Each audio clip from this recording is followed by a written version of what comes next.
অসমীয়া ভাষাটোৰ নাম কি? নামঘৰত আমি প্ৰতিনিধি কৰিছিলোঁ। কেনেকুৱা এইবিলাক কেনেকুৱা কি লাগে? শ্ৰীমন্ত শংকৰদেৱ সংঘ নতুন দেশৰ শাখাৰ এই 41 সংখ্যক বাৰ্ষিক অধিৱেশনী এইবেলি বুঢ়ীনগৰ প্ৰাথমিক শাখাৰ আতিথ্যত এই বুঢ়ীনগৰ শংকৰ মাধৱ ক্ষেত্ৰত দুদিনীয়া বৰ্ণাঢ্য কাৰ্যসূচীৰে ইয়াতে অনুষ্ঠিত হৈছে। যোৱাকালি অতি সুকলমে অতি সুন্দৰভাৱে যোৱাকালি কাৰ্যসূচীটো ক্ৰমণিকা পাৰ হৈ গৈছে। আজি আমাৰ দ্বিতীয় দিন। আজি দ্বিতীয় দিনৰ প্ৰথম কাৰ্যসূচী হিচাপে ইতিমধ্যে সাংস্কৃতিক শোভাযাত্ৰা আমাৰ এই ক্ষেত্ৰৰ পৰা ওলাই গৈছে। তেখেতসকলে এটি বৃহৎ অঞ্চল ঘূৰি প্ৰায় 2টা বজাত ঘূৰি আহি আমাৰ এই ক্ষেত্ৰ পাবহি। তাৰ প্ৰাক মুহূৰ্তত এতিয়া আমাৰ মুকলি সভা আৰু স্মৃতি মঞ্চৰ উন্মোচনী সভা ইয়াতে অনুষ্ঠিত হ'ব কিছু সময়ৰ পিছতে। আৰু আমি আজি দিনৰ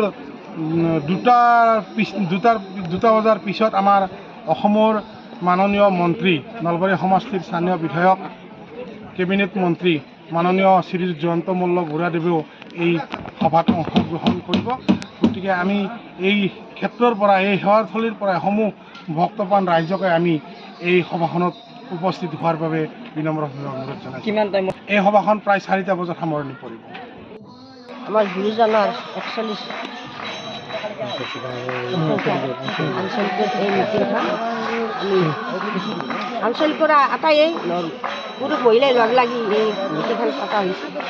ইয়াত যাতে সোনকালে বা ভাল সুচাৰুৰূপে আমাৰ এই মিটিংখন চলাই নিব পাৰোঁ তাৰে কাৰণে আমি আটাই ভকতে ভাগৱত কথা পাতি মুখত ৰাখি আশীৰ্বাদ স্বৰূপে আমি এটি ধ্বনি কৰিছোঁ।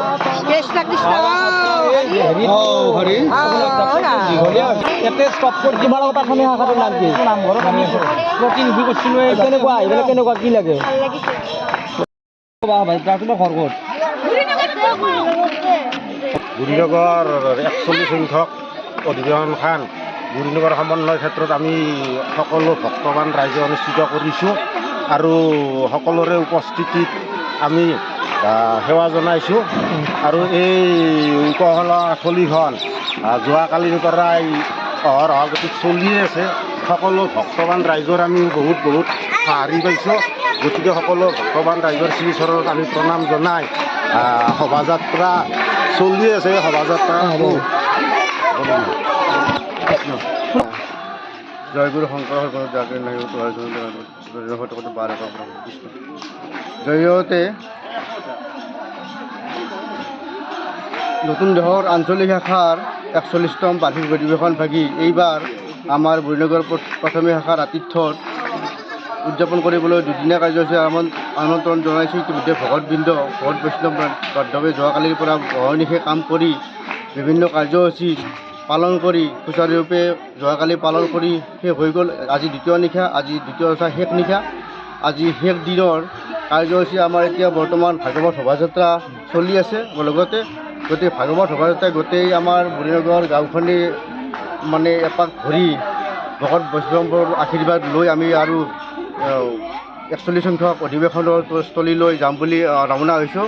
লগতে এই দুদিনীয়া কাৰ্যসূচীতে যিখিনি বাপ বান্ধৱে আমাক সহায় সহযোগিতা আগবঢ়াই আমাক উৎসাহিত তথা মানে উৎসাহ উদ্দীপনা আগবঢ়াইছে বা তেখেতসকলে দান বৰঙণিৰে আমাক বহুতো সকাহ দিছে। তেখেতসকলক আমি নতশিৰে প্ৰণাম জনাই ভগৱান চৰণত প্ৰণিপাত জনাই সেৱা ধৰিছোঁ। কৃষ্ণ। ক'ৰ পৰা আহিছে? মণিকাঞ্চৰ প্ৰাথমিক সেৱাৰ পৰা আহিছোঁ। পইচা আহি আমাৰ এই সভাস্থলীত খুবেই ভাল লাগিছে। আৰু এই আচলতে আমাৰ আচলতে উলহ মালহ অনুষ্ঠান এইটো আৰু আঞ্চলিকৰ অনুষ্ঠান যিহেতু এই অনুষ্ঠানত আমাৰ গোটেই 13খন প্ৰাথমিক আমাৰ লগ হৈ এই আঞ্চলিকখন আমাৰ গঠন হৈছে। আৰু এই আঞ্চলিকত আমাৰ নতুন দেশৰ আঞ্চলিক আৰু 41 সংখ্যক এই অধিৱেশনখন সুকলমে পৰিচালনা হৈ জাকত জিলিকা অনুষ্ঠান হৈ থাকে যাতে তাৰে কামনা কৰি প্ৰভু ভগৱন্তৰ শ্ৰীচৰণত এটি সেৱা ধৰি মই মোৰ চমু বক্তব্য মতে সামৰিছোঁ। কৃষ্ণ হৰি ৰাম।